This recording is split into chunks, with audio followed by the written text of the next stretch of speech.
Israel Hamas युद्ध में Iran का सबसे बड़ा रोल रहा है। मौजूदा युद्ध को भड़काने से लेकर मिडल ईस्ट के प्रोक्सी गुटों को हर तरह का समर्थन देने तक ईरान ने बड़ी भूमिका निभाई है। फिलिस्तीन के मुद्दे पर ईरान हमेशा से मुखर रहा है।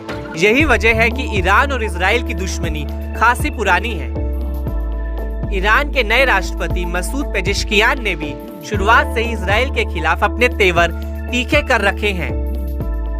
इसकी बानगी एक बार फिर राजधानी तेहरान में देखने को मिली, जहां ईरानी राष्ट्रपति ने यमन के हूती विद्रोहियों के प्रवक्ता मोहम्मद अब्देल सलाम के साथ मुलाकात की। बताया जाता है कि दोनों के बीच कई मुद्दों पर बातचीत हुई। इस दौरान इजराइल के साथ की जा रही कार्रवाई पर भी चर्चा हुई। मुलाकात के दौरान ईरानी राष्ट्रपति ने इजराइल के खिलाफ और गाजा में फिलिस्तीनियों के समर्थन में यमनी बलों के ऑपरेशंस की जमकर तारीफ की। साथ ही मसूद पेजेश्कियान ने मुसलमानों के उत्पीड़न को खत्म करने के लिए इस्लामी देशों के बीच सहयोग बढ़ाने का भी आह्वान किया। इस दौरान ईरानी राष्ट्रपति ने कहा कि फिलिस्तीनी राष्ट्र के समर्थन में यमन की ओर से की गई कार्रवाई बहुत महत्वपूर्ण और प्रभावी है। इसने इजराइल और उसके समर्थक देशों, खास तौर से अमेरिका पर सीधे तौर पर दबाव डाला है। दबाव और अहंकारी शक्तियों की दुश्मनी के सामने यमन की दृढ़ता बहुत मूल्यवान और सराहनीय है। मुस्लिम देशों की एकता दुश्मनों की साजिशों को विफल कर सकती है। एकता और एकजुटता इस्लामी देशों की शक्ति को मजबूत करती है। बता दें कि यमनी नेता मोहम्मद अब्देल सलाम का तेहरान दौरा ऐसे वक्त पर हुआ है जब मसूद पेजेश्कियान ने ईरानी संसद में ईरान के राष्ट्रपति पद की शपथ ली। बताया जाता है कि पेजेश्कियान के शपथ ग्रहण समारोह में 80 से ज्यादा देशों के प्रतिनिधियों ने हिस्सा लिया।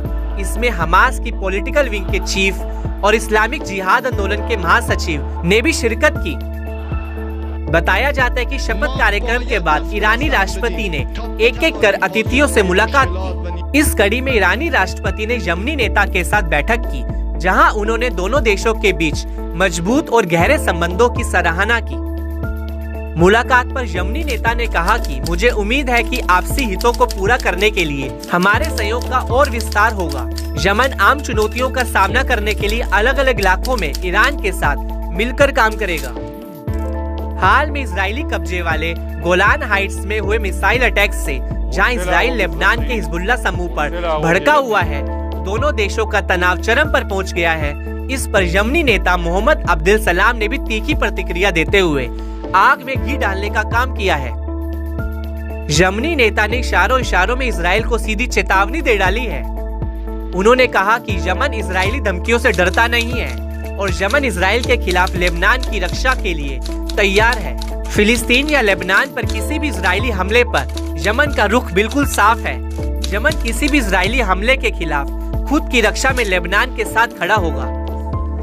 बहरहाल ये देखना काफी अहम रहेगा कि इजराइल इन धमकियों को नजरअंदाज करता है या फिर लेबनान पर हमला करने से बचता है। हालांकि अब तक इजरायली ट्रैक रिकॉर्ड ये बताता है कि इजराइल हर हमले का जवाब जरूर देता आया है।